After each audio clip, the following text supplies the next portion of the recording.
Thanks for inviting me. I'm an obstetrician gynecologist, so I'm going to talk a little bit about pregnancy.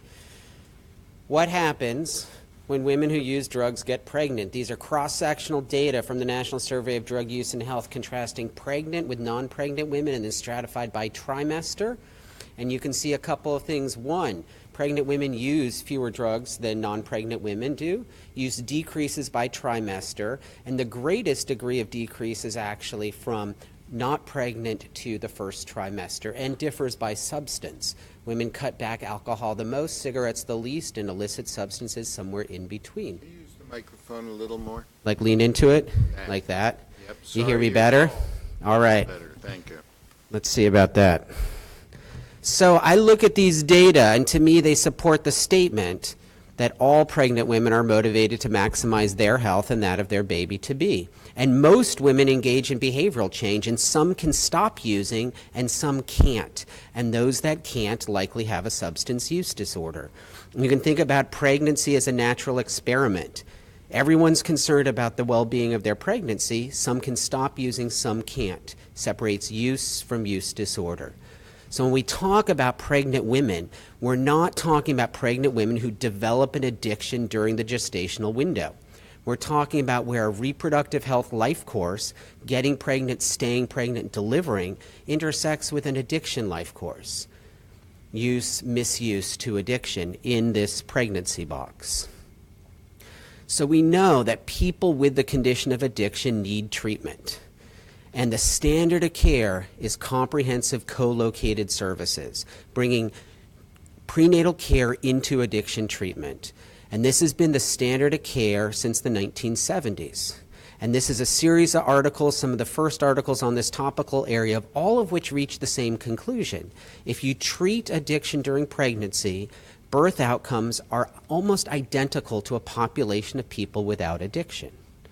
And I will say that this early literature is devoid of the hysteria that we see today around this topical area. It's very straightforward. More recent data confirms this. This is from Massachusetts. Really, the salient distinction, I think, public health and clinically, is between treated versus untreated addiction. And you can see here that those with treated addiction have birth outcomes that are much more similar to women without addiction as opposed to the untreated condition.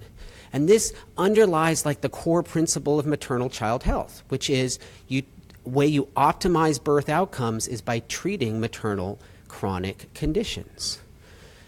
Now, despite this, most women in the United States don't receive treatment for use disorder. These are data from the National Survey of Drug Use and Health again, and you can see where although pregnant women slightly receive more treatment than non-pregnant women, overall treatment is not happening. And that's because it's actually not available. These are data from the National Survey of Substance Abuse Treatment Services. And in the first decade of this century, as we had an increase in the opioid crisis, the number of services, drug treatment clinics that provided comprehensive services for pregnant or postpartum women actually declined.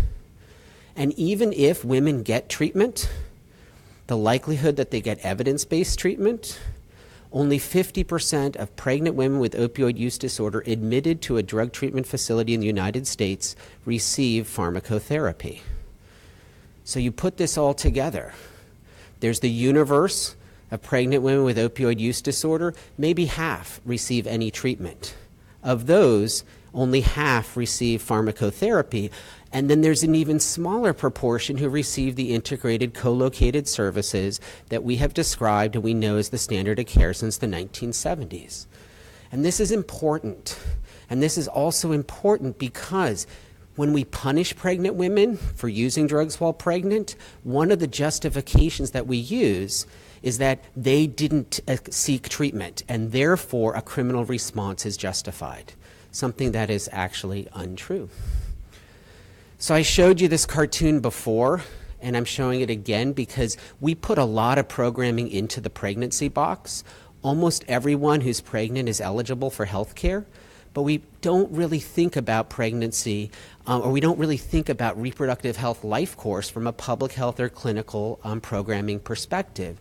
And clearly, women with use disorder have things that are before and come after pregnancy that are critically important. In particular, the postpartum period, which we've taken to call the 4th trimester. So there's been a lot of attention to maternal mortality in the United States. There's 2 different ways you can think about that. One are deaths close to the time of delivery in which there are marked racial disparities. And second are deaths related to behavioral health conditions, in particular overdose. And those happen later in the postpartum period. And of the states that have looked at this, overdose is one of the leading causes of maternal deaths in the United States. These are data from Massachusetts, and you can see as the postpartum period progresses, overdose increases. Oh, there we go. And medication is protective postpartum and during pregnancy as it is in other times. So I have a little bit of time, but I'm just going to end with my conclusion, which is borrowing from like sort of the rallying cries of the HIV/AIDS period. Medications only work when people have access to them, and pregnant women oftentimes don't. Thank you.